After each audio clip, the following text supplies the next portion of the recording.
There is a disturbing beauty to the work of Port Alberni sculptor Dave Parsanishi. He is an artist that both engages and challenges us to look beyond, to see with our eyes, our heart, and our mind. We were a default crowd, you know. All the cool guys were off with their trucks and stuff at the lake, hanging out and drinking beer and chasing girls, and all us not so cool guys were out rock climbing and backcountry skiing into the mountains and hiking and stuff like that. We all worked at a sawmill, and we had a big wooden harvest table that we built out of the cedar, and another friend had carving tools that he brought in, and so we'd all just sit around and carve away on the table, and you know, it seemed to be moderately natural for me. So, and a few of us really took to it, and that's where I started to pursue it as an art form. We asked Dave to describe when he knew he was an artist and what that meant to him. I think I do art, but for me, I've got a fairly strict vision of what artist is for me. But I have a contradictory vision on it. Like if somebody sees it and feels it's art, or somebody makes it and feels it's art, then whoever did it was an artist. But for me, myself, I think to be an artist, you have to be financially successful at it, for me. It's always a contradiction to fit art in. Like, you know, it's I've always felt for me that you need three things: time, money, and space to be able to create art. It's always been a mix of trying to match those things and accommodate, you know, because family is a major priority. You know, I think that's probably the biggest priority, and then you have to, you know, keep a happy life too. So it flows, it mixes around. Dave explores many different mediums in his work: whalebone, seaweed, metal, but he's primarily known for his pieces that utilize locally sourced wood. For the most part, it's been carving in wood, mostly yellow cedar, but moving into other mediums. I'm beginning to use found objects. I bought a welder, but I haven't learned how to use it fully yet, and I'm going to try and incorporate a lot of different things. I think for me, it's a challenge to find wood large enough in what I want to do, but also the medium is limited on expanding sort of the cultural conversation, I guess, because we live in such a concrete and metal and plastic and glass world that wood is a very slim comment on it. We asked Dave what it is about wood that draws him. I think the ease. You know, it's a very simple, easy thing to do. It's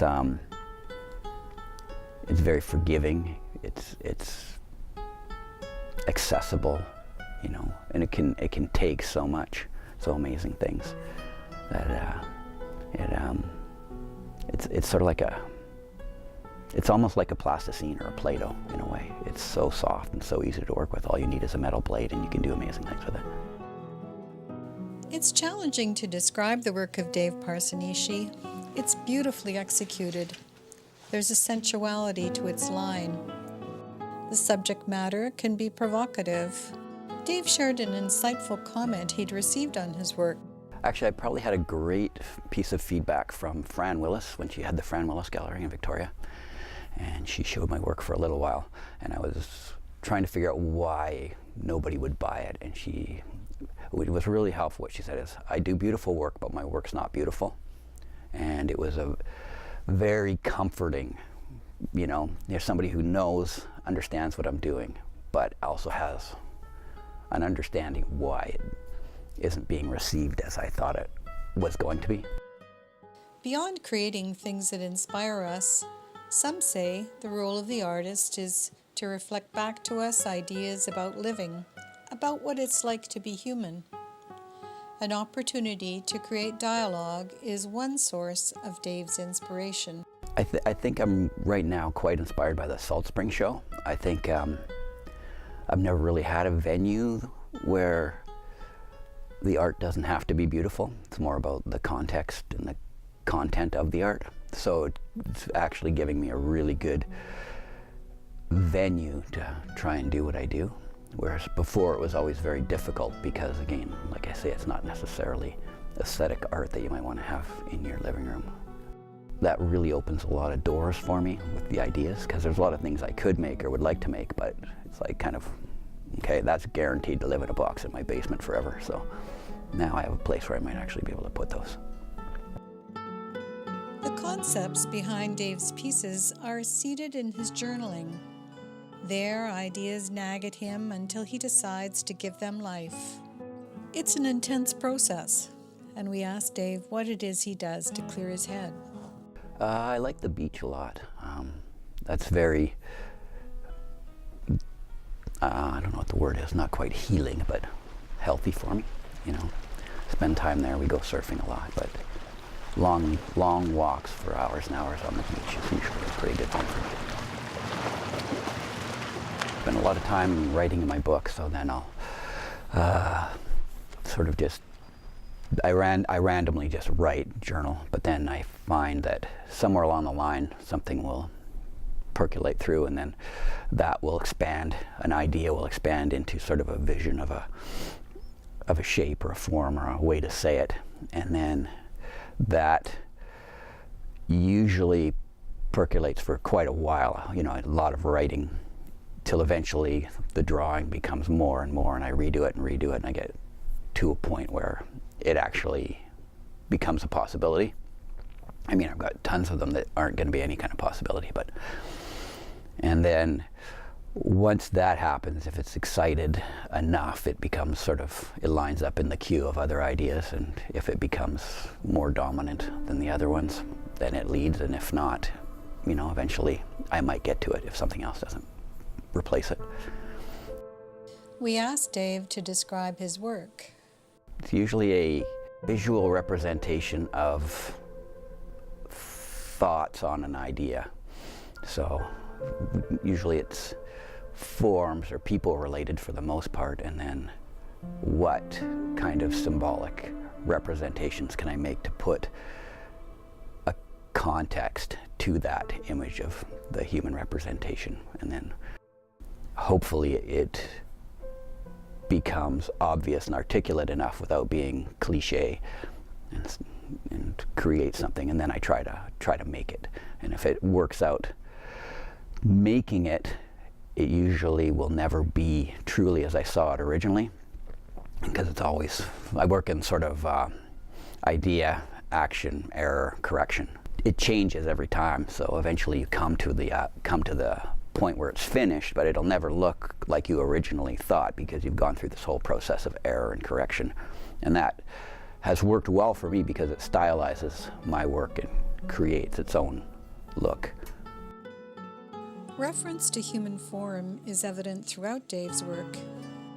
It's used as a tool to comment on our culture. In my mind, I'm free to comment on whatever's generally happening, so I guess it's cultural. It's kind of a weird mix of humanity and like the physicality of humans. There's such a plastic nature to the human that it flows back and forth and really accommodates the ideas that, but we also live in a very fluid culture. So I try and mix those things. I mean, the last piece I did, I had to do a lot of research because it was First Nations piece, and it was about residential schools. So the piece itself is more of a conversation with other people in my part of the culture. The dialogue provoked by Dave's work may be seen as controversial, but he is a caring, thoughtful man. He did not undertake his piece on residential schools without careful consideration and input from local First Nations carver Gordon Dick. See, I'm not a political artist. I mean, you know, I'm your standard person. I want to say this is what I think, but you know, we have to come to terms, you know, with how this came about, you know, and that also leads me to ideas of wondering about what we're doing today that the next generations will look at you and go, "Are you crazy?" So I tried to sort of juxtapose the idea of coming to this land and trying to transform it, transform the people, and against the idea of a First Nations transformation mask. This piece was very well received at the Salt Spring National Art Show, winning Dave People's Choice Award. We asked him what it was he was most proud of, and his answer reveals a great deal about his character and what he considers important to him. I think I'm most proud of my son, Momo. My wife. Pretty good life, actually. Pure gravy for me. But I think I don't really have any ultimate plan for my art. I just want to do it as long as I can, and as much as I can.